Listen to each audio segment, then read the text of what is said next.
यादव मुझे पूरे सम्मान से अपना बड़ा ही मानकर चलते हैं।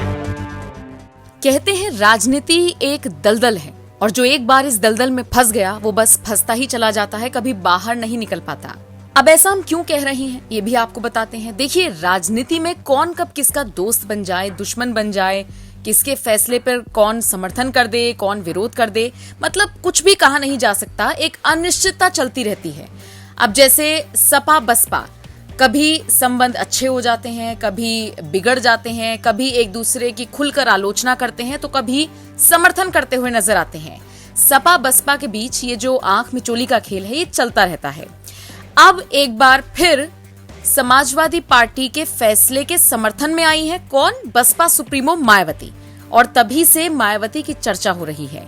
लोग कह रहे हैं कि मायावती एक बार फिर से पलटती हुई नजर आ रही हैं। वैसे आपको बता दें, मायावती ने अखिलेश यादव का समर्थन तो किया लेकिन साथ ही साथ बीजेपी पर निशाना साधा। दरअसल हुआ ये कि समाजवादी पार्टी के मुखिया अखिलेश यादव ने पैदल मार्च निकाला था। मार्च को लखनऊ पुलिस ने रोक दिया था। तो ऐसे में बसपा प्रमुख मायावती ने ट्वीट कर बीजेपी सरकार पर निशाना साधा। मायावती ने सपा के पैदल मार्च के समर्थन और उसे रोकने पर बीजेपी को घेरते हुए ट्वीट किया।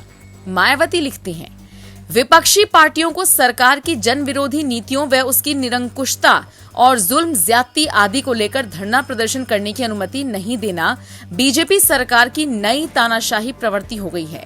साथ ही बात बात पर मुकदमे व लोगों की गिरफ्तारी और विरोध को कुचलने की बनी सरकारी धारणा अति घातक।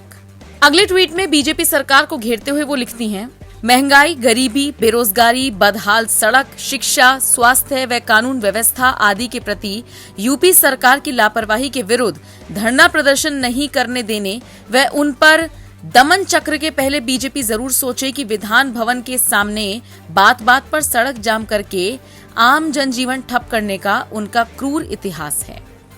बता दें आपको, इससे पहले बसपा सुप्रीमो ने सरकार पर निशाना साधते हुए ट्वीट किया था और लिखा था, यूपी विधानसभा मॉनसून सत्र से पहले बीजेपी का दावा कि प्रतिपक्ष यहां बेरोजगार है, ये इनकी अहंकारी सोच व गैर जिम्मेदाराना रवैये को उजागर करता है। सरकार की सोच जनहित व जन कल्याण के प्रति ईमानदारी और वफादारी साबित करने की होनी चाहिए, न कि प्रतिपक्ष के विरुद्ध द्वेषपूर्ण रवैये की। मायावती ने कहा, यूपी सरकार अगर प्रदेश के समुचित विकास व जनहित के प्रति चिंतित व गंभीर होती तो उनका ये विपक्ष विरोध बयान नहीं आता, बल्कि वो बताते कि जबरदस्त महंगाई, गरीबी, बेरोजगारी, गड्ढायुक्त सड़क, बदतर शिक्षा, स्वास्थ्य व कानून व्यवस्था में नजर आने वाला सुधार किया है व पलायन भी रोका है। बहरहाल मायावती ने जिस तरह से बीजेपी सरकार को घेरा और समाजवादी पार्टी का समर्थन किया, उसको लेकर आप क्या राय रखते हैं? कमेंट बॉक्स में अपनी राय जरूर दें।